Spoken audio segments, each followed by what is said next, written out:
Beta, for your knowledge, I'm here. I'm here now. Let's start with the next sum which is to be done today in reconstruction. Now the next sum what we need to do, we'll finish that in half an hour. And then one similar illustration you are supposed to do then in front of me, okay? Page number 140 par chalo, page 140. Now, whatever instruction is given in the question, we'll do that much only. No unnecessary things will be done on board. Let's start reading the sum. Sum number 11, page 140. Manju, Prabha and Meena are the partners of the partnership firm. Their profit sharing ratio is 5:3:2. They want to change their ratio to 3:1. Therefore, they decided to revalue the assets and the liabilities of the firm. Now, from the following information, what are we supposed to make? The revaluation account. We just need to make revaluation account, and then we need to make balance sheet after. They are not asking me to make journal entries, so we're not gonna do it because in further chapter also journal entries नहीं आने वाली है, सीधा revaluation account ही अपने को बनाना सीखना है. तो लेकिन सम स्टार्ट करने से पहले कल का वो लॉजिक दोबारा रिवाइज कर लेते हैं. अगर असेट बढ़ेगा तो वो मुझे रिवैल्यूएशन के मतलब अब जब हमें सीधा लेजर बनाना है तो वही लॉजिक काम लगेगा कि if the asset value of asset is increasing then we have to show it on the credit side of revaluation account. If the assets the value going down we need to show it on revaluation debit side because it's a liabilities की value कम हो रही है. Profit तो revaluation के credit side, और liabilities की value बढ़ रही है, लॉस तो revaluation के. पक्की बात. सम पढ़ना शुरू करते हैं. कैपिटल भी दिया है, करंट भी दिया है, तो हमको इसमें से कौन सा बनाने का?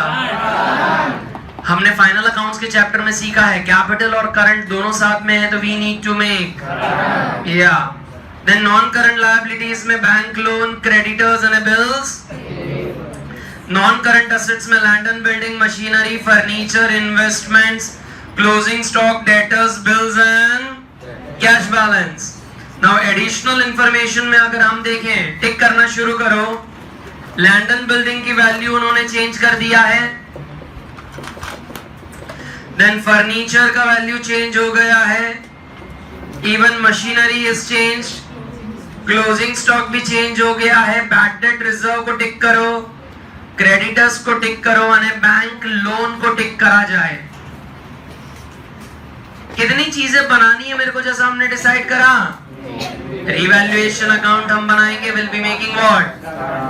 Revaluation account. Current not capital will make partners, and then last will make is balance sheet. Come on, make the format.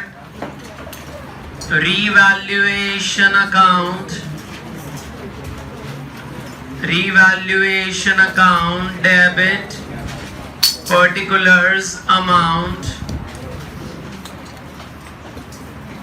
particulars amount, credit. Then we have partners.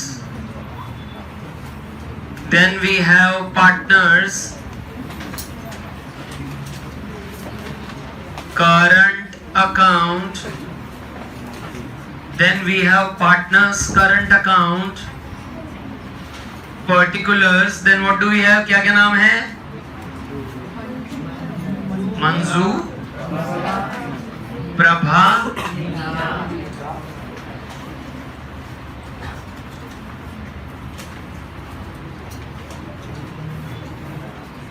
Manju,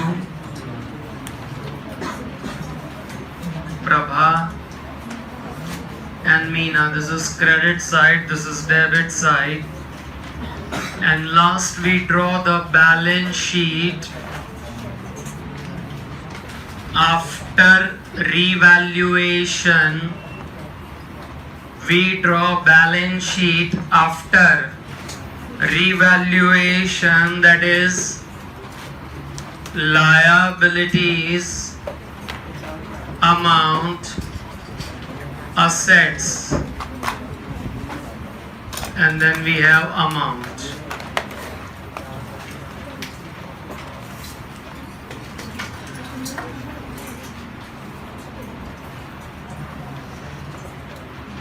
But three things are to be supposed to be made.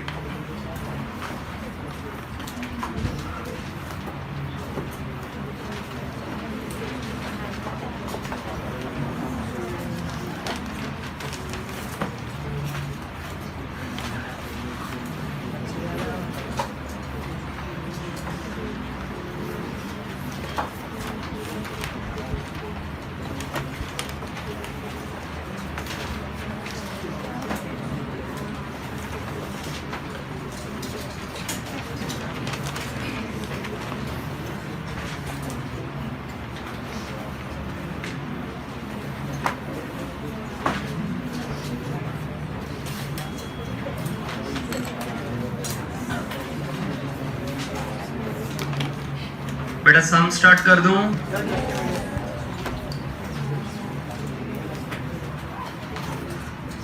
बेटा are these three things format done?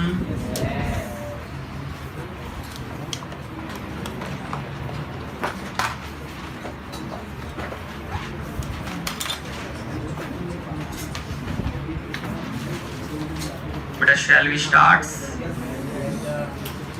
Shall we start? Okay.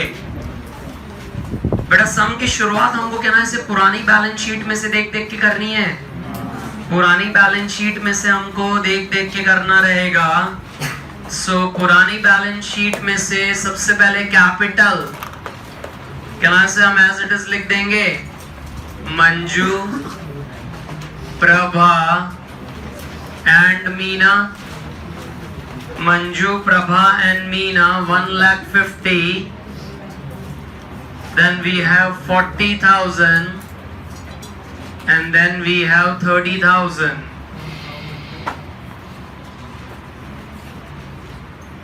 बेटा current account कहाँ लिखूंगा मैं? Current account of Manju, Prabha and Meena partners current account में। सो वहां पर हम लिख देंगे by balance brought forward, by balance brought forward 10,000, 20,000 and 9,000. 10,000, 20,000 and 9,000. Beta, do we have adjustment in 12% bank loan? Yes. So write that in the inner column. 12% bank loan, 30,000. We write that in the inner column. 30,000. दो line छोड़ देंगे creditors. Creditors 40,000 in the inner column. Again हम दो line छोड़ देंगे. Then we have bills payable. We have bills payable and the amount is 10,000. Bills payable, the amount for that is 10,000. Then non-current assets के बारे में अगर हम जाएं तो we have land and building, that is 1 lakh. We write that in the inner column, land and building. Then we have machinery of what amount? That also we write that in the inner column, machinery 50,000. Then furniture की amount कितनी है? That also we write that in the inner column, furniture 30,000. Investments, do we have any adjustments? Investments? No. कितना है investments का amount? 50,000. We write that in the inner column, 50,000. Outer column में लिखा, देखो देखो देखो आउटर में ही लिखा है अरे जाग रहे हो कि नहीं उसके लिए? Closing stock 40,000 we write in the inner column. Then debtors में इंपॉर्टेंट वाला एडजस्टमेंट है bad debt reserve 25,000. Then bills receivable. How much is my amount of bills receivables? 5,000. Bills receivables are 5,000. बेटा कैश बैलेंस कितना है? 40,000. मेरा cash balance है 40,000. बेटा I'm waiting. I'm waiting. इतनी पोस्टिंग बेटा कर लो फटाफट चलो.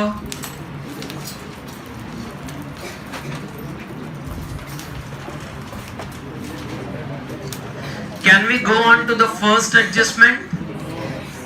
Can we go on to the first adjustment?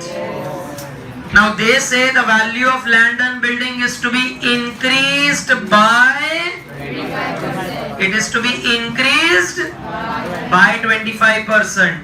तो अभी जो वैल्यू 1 लाख है उसको और 25% से बढ़ाओ.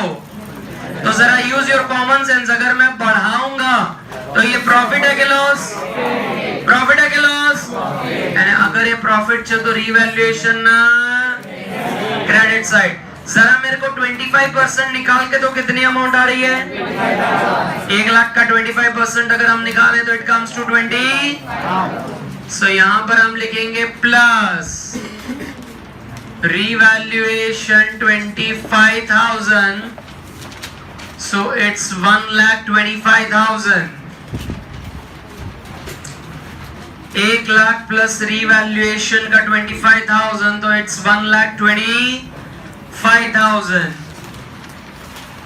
और इसकी दूसरी इफेक्ट यहाँ रीवैल्यूएशन के क्रेडिट साइड हम लिखेंगे by land and building 25,000.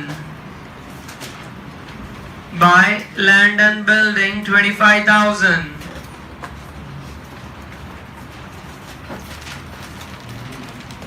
Then furniture की वैल्यू देखो क्या बोला है, रिड्यूस करो.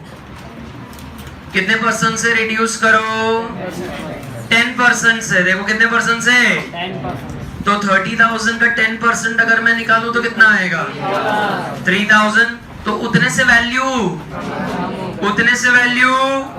कम हो रही है. तो क्या करूं यहाँ फर्नीचर में से?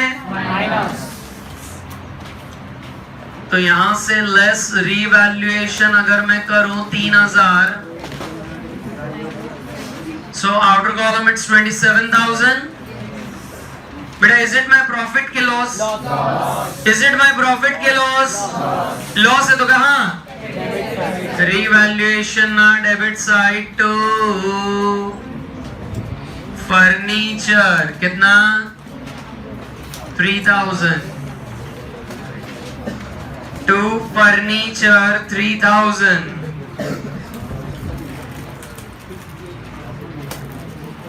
Then next, अब ये ध्यान, ये इंग्लिश में नहीं आएगा यार. The value of machinery is to be kept. Raise your hand. क्या करूं मैं बताओ? The value of machinery is to be kept 80%. भक्ति. कितना माइनस करूं? 10,000. क्यों 10,000? 80%. करो 80% 50,000 का करो. कितना आ रहा है? 40,000. तो क्या करूं? 40,000 माइनस करूं? 10,000. क्यों? क्योंकि 40,000 रखना है. हाँ देखो इंग्लिश.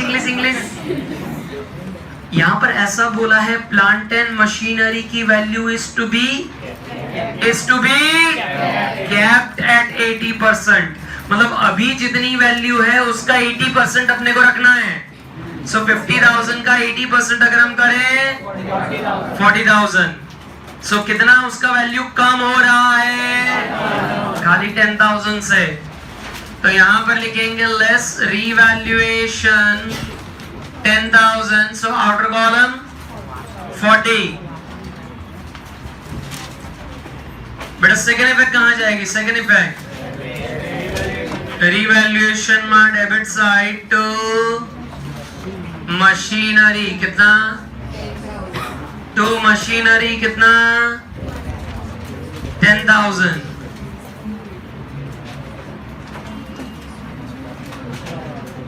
बेटा इधर तुम्हें समझ में नहीं आ रहा है? अच्छा लेकिन पता चल रहा है ना? Okay okay. नेक्स्ट क्या है जरा देखो, नेक्स्ट वाले को स्टार करो, इंपॉर्टेंट एडजस्टमेंट है। नेक्स्ट वाला star, the book value of the closing stock is 5,000 more, 5,000 more than its, मतलब इधर इधर इधर ये जो क्लोजिंग स्टॉक मैंने 40,000 जो लिख के रखा है, ये 5,000 ज्यादा है when it is compared to the market value। એટલે માર્કેટમાં સ્ટોક વેચવા જઈશ તો 40,000 નહીં મળે, કેટલા મળશે? कहते 35, यहाँ से 5,000 ज्यादा लिख के दिखाया है, मार्केट वैल्यू से ये 5,000। सो मार्केट में मैं अगर सेल करने के लिए जाऊंगा तो I am not gonna get 40, I am gonna get only 35। વધારે લખી કાઢ્યા છે, ચાલે? તો એની હમણાં માર્કેટમાં વેલ્યુ કેટલી છે ભાઈ? 35। तो यहां से लेस रिवैल्यूएशन करेंगे 5,000, so 35,000। बेटा second effect, is it a profit और अ लॉस? प्रॉफिट और अ लॉस? सो यहां पर हम लिख देंगे टू क्लोजिंग वाला स्टॉक 5,000। हमने जो वैल्यू ज्यादा लिख दी है, हमने जो वैल्यू ज्यादा लिख दी है वो हमने वापस उसकी ओरिजिनल कर दी वैल्यू। बेटा देन नेक्स्ट वाला एडजस्टमेंट भी इंपॉर्टेंट मार्क करो। टोटल बैड डेट रिजर्व कितना मेंटेन करने के लिए बोले हैं? टोटल बैड डेट रिजर्व कितना मेंटेन करने के लिए बोले हैं? 500। मतलब यहां से जरा समझो, यहां से डेटर में से मेरे को बैड डेट रिजर्व माइनस कितना करने के लिए बोल रहे हैं? 2500, यस और नो? लेकिन लेकिन लेकिन समझो, पहले 1,000 रुपया पहले से ही है, देखो पुरानी ट्रायल बैलेंस, पुरानी बैलेंस शीट में already we have how much? 1,000, और 1,000 से वो बढ़ा के कितना करने के लिए बोल रहे हैं? सो अल्टीमेटली मैंने इंक्रीज कितना करा? मैंने खाली इंक्रीज कितना करा? 1,500। समझ रहे हो? अबे जरा ये माइनस करके अमाउंट बताओ तो कितनी आ रही है? 22। जरा पुरानी वैल्यू के साथ कंपेयर करो, पुरानी वैल्यू कितनी है? पुरानी वैल्यू कितनी है? 24,000। नवी वैल्यू कितनी है? 22। तो कितने से कम हुआ? कितने से कम हुआ? 1,500। જેટલું મેં BDR વધાર્યું એટલાથી પેલું ડેટર ઓછા થઈ ગયા। तो रीवैल्यूएशन में मेरे को कितने अमाउंट से इफेक्ट लिखने की? 1,500 के 2,500? 1,500 के 2,500? 1,500, बिकॉज उसमें ऑलरेडी 1,000 रुपए तो थे ही। जेमिनी क्या समझ में नहीं आ रहा है? पक्का? बड़े बैड डेट रिजर्व वाले पॉइंट में कोई डाउट? और ये वैल्यू पुरानी और नवी भी कंपेयर करोगे, then also there is a difference of 1,500. It is going down by only 1,500 and that's my loss, because the value of assets are going down. Assets going down, it's a loss. Sure? हाँ जी, हमको क्या बोले हैं वहां पर कि bad debt reserve total कितना रखना है? 2500। पहले कितना था? 1000। तो मैंने बैड डेट रिजर्व कितने से बढ़ाया? 1500 से। तुमने जितना बैड डेट रिजर्व बढ़ाया उतना डेटर का वैल्यू कम हो गया। कम हो गया, वैल्यू कम होना, तो ये मेरे लिए प्रॉफिट है कि लॉस? लॉस। तो इसीलिए वहां पर डेबिट साइड लिखा 1500 लॉस। असेट का वैल्यू कम। इधर देखो मशीनरी का वैल्यू कम हुआ है तो मैंने लॉस लिखा है। और क्या डाउट? पक्का? 2500 बोल रहे हैं लेकिन उसमें से 1000 पहले से ही दिए हैं। देखो ना पुरानी बैलेंस शीट में 1000 हैं, तो 2500 करने थे, 1000 पहले से है, तो और कितने से बढ़ाऊं? 1500। लेकिन बीडीआर बढ़ा तो डेटर कम हो जाएगा और इसलिए वो मेरा लॉस है, अपना वो लॉस है। नेक्स्ट, क्रेडिटर्स को 3000 are now not to be paid. Creditors को 3000 रुपया now not to be paid. Is it profit के लॉस?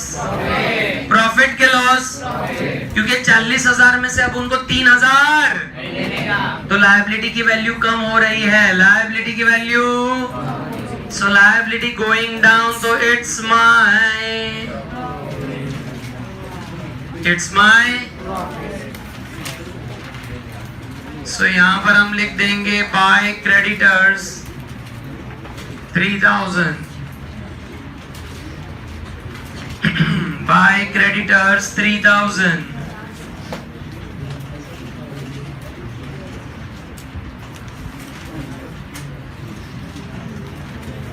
अने बेटा लास्ट एडजस्टमेंट के लिए give the heading working note number 1।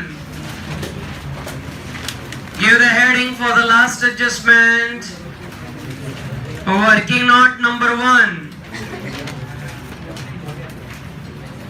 Calculation of interest. बेटा वहां तो नहीं, calculation of interest on bank loan. Calculation of interest on bank loan. बेटा कितने महीने का लोन का इंटरेस्ट बाकी है? क्लियरली बोल रही है? सो लिखा जाए interest for 3 months is outstanding, so 30,000 का 12% for 3 months के लिए निकालू तो 900 आ रहा है इंटरेस्ट। बेटा इंटरेस्ट 30,000 का 12% for 3 months, if I calculate then it is 900। अच्छा, ये इंटरेस्ट के में से हम वो लोन में प्लस करेंगे कि माइनस करेंगे? क्योंकि अपने को वो 3 महीने का और देने का, तो जैसे ही लोन में मैं ये प्लस करूंगा लायबिलिटी, और लायबिलिटी बढ़ी तो प्रॉफिट है कि लॉस? लायबिलिटी बढ़ी, इट्स अ लॉस।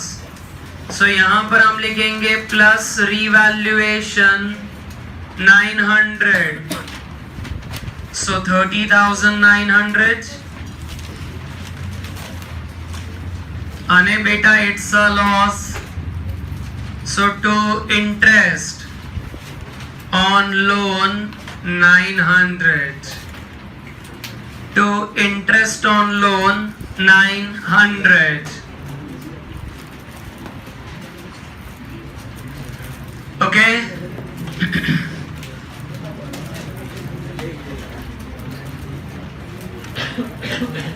अरे okay, can I say all adjustments done? What is the first thing to be done? Revaluation account close करके find out हम profit कर रहे हैं कि loss? Can I say credit side का total ज्यादा लग रहा है? 28,000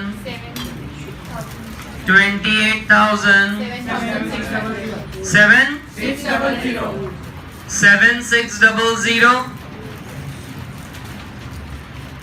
कहना से ये जो आया 7600 वो है मेरा रीवैल्यूएशन प्रॉफिट, और ये जो रीवैल्यूएशन प्रॉफिट है वो जाएगा Manju, Prabha and Meena. In which ratio? Old ratio के न्यू रेशियो? कल हमने नोट लिखी old partners old ratio. What's my old ratio? 5:3:2। Manju का 3800 2280 અને 1520।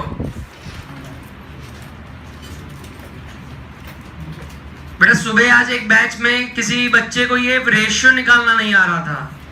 5:3:2 એટલે 7600 ને મલ્ટીપ્લાય કરીને અમાઉન્ટ કાઢતા નથી આવડતી। અહીંયા કોઈ એવો છે? झूठ मत बोलना। અહીંયા આપણે બધા જ છીએ સર, બધા જ છીએ। I hope you know how to calculate the ratios and the amount. अच्छा, ये रीवैल्यूएशन प्रॉफिट करंट अकाउंट में कहाँ जाएगा? It's a profit, credit side. By revaluation profit 38002280 અને 1520।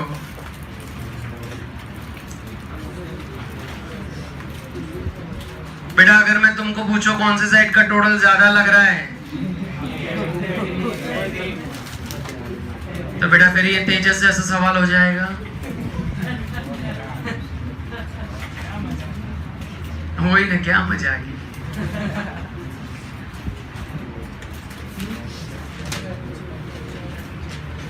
ये जो आया वो है अपना closing balance. This is my closing balance. बेटा क्रेडिट साइड का टोटल ज्यादा था और ये जो बैलेंस आ रहा है वो कौन सा बैलेंस है? Credit balance. It is which balance? So credit balance balance sheet में क्या जाए? लायबिलिटी की असेट लिखा जाए current account. Current account Manju, Prabha અને मीना 13,800 मेरे 1000।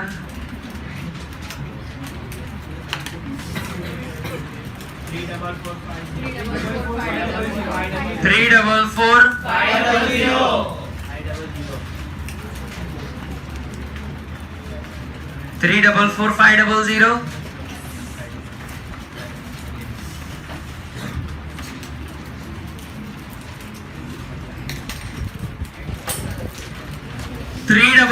500।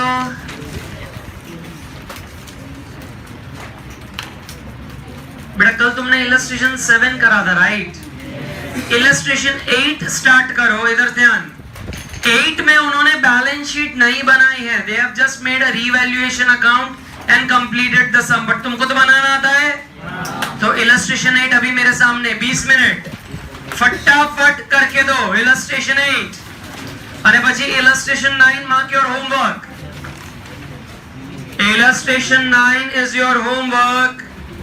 8 अभी तुमको खाली 20 मिनट्स में दूंगा, करके दो। चलो फटाफट।